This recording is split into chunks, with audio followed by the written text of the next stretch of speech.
بربادی کے باوجود ہر ناکامی میں ایک نئی کامیابی کا امکان چھپا ہوا ہوتا ہے۔ یہ ایک ابدی اصول ہے۔ اسلام کی تاریخ میں اس اصول کے بہت سے عملی نمونے پائے جاتے ہیں۔ ان میں سے ایک نمونہ یہ ہے کہ 15ویں صدی میں جن مسلمانوں کے اوپر اسپین کے دروازے بند کیے گئے تھے، انہی کے ذریعے افریقہ کے بربری قبائل میں اسلامی دعوت کے دروازے کھلے۔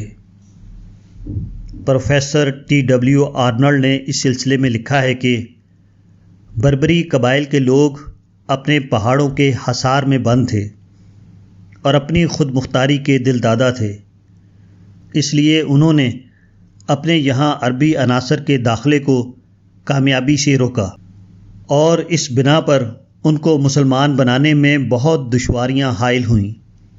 قادریہ سلسلہ کی ایک خانقاہ ساقیۃ الحمراء کے صوفیوں نے ان کے یہاں ایک تبلیغی مشن قائم کرنے کی کوشش کی تھی، مگر انہیں اس مقصد میں کامیابی نہ ہو سکی۔ بربری قبائل کے درمیان اسلام کے لیے راستہ ہموار کرنے کا سہرا اندلسی مسلمانوں کے سر ہے، جو 1492 سقوط غرناطہ کے بعد اسپین سے نکال دیے گئے تھے اور اس کے بعد افریقہ آ کر اسی خانقاہ میں پناہ گزین ہوئے تھے۔ خانقاہ کے شیخ نے دیکھا کہ یہ لوگ تبلیغ کے اس دشوار کام کے لیے بہت موزوں ہیں، جس کو سر انجام دینے میں ان کے اپنے مریدوں کی کوششیں ناکام رہی تھیں۔ اس کار خیر پر روانہ کرنے سے پہلے انہوں نے ان کو ان الفاظ میں مخاطب کیا: ہمارا یہ فرض ہے کہ ہم اسلام کی مشعل ان ملکوں میں لے جائیں جو برکات اسلام کی نعمت سے محروم ہو چکے ہیں۔ ان بدقسمت قبائل کے ہاں نہ تو مدارس ہیں اور نہ کوئی شیخ ہے جو ان کے بچوں کو اصول اخلاق اور محاسن اسلام کی تعلیم دے سکے۔ یہ لوگ جانوروں کی طرح رہتے ہیں، جن کو نہ خدا کا علم ہے نہ دین کا۔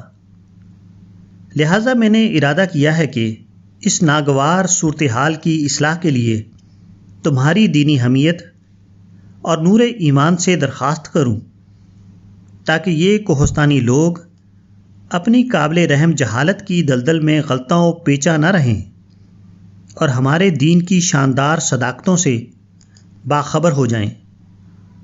جاؤ اور ان کے ایمان کی بجھی ہوئی آگ کو ہوا دو اور اس کی دبی ہوئی چنگاری کو دوبارہ روشن کرو۔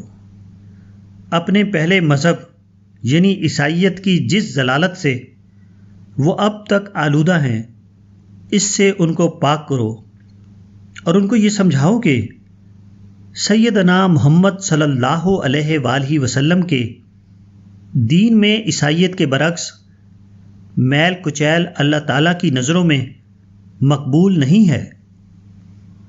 میں تم سے یہ بات پوشیدہ نہیں رکھنا چاہتا کہ تمہارے کام میں بہت سی دشواریاں ہیں، لیکن تمہاری ناقابل تسخیر حمیت اسلامی اور حرارت ایمانی خدا کے فضل و کرم سے تمام مشکلات پر غالب آئے گی۔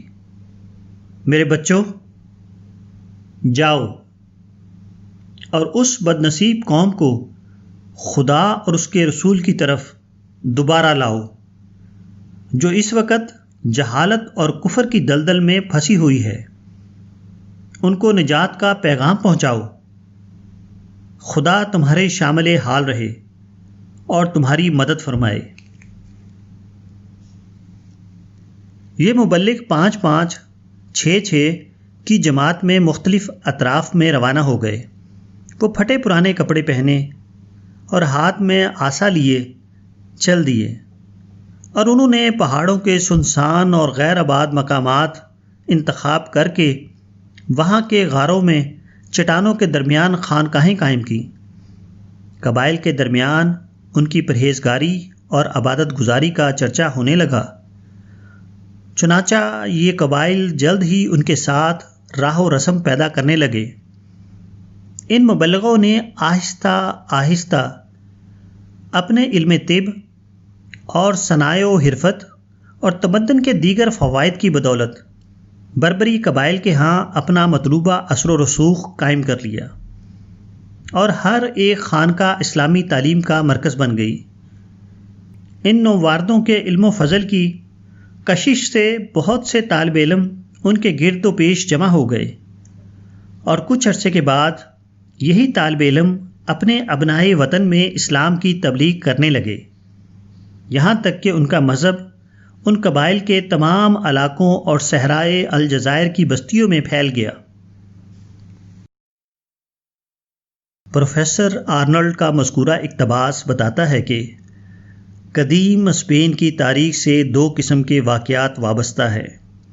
ایک یہ کہ عیسائیوں نے انہیں اسپین سے ظالمانہ طور پر نکالا، دوسرا یہ کہ ان نکلے ہوئے مسلمانوں نے باہر آ کر اسلام کا ایک عظیم کارنامہ انجام دیا، مگر موجودہ زمانے کے مسلمانوں کا حال یہ ہے کہ ان میں سے ہر شخص پہلے اسپین کو جاننے کا ماہر بنا ہوا ہے، دوسرے اسپین کو جاننے والے ان کے درمیان کوئی نہیں۔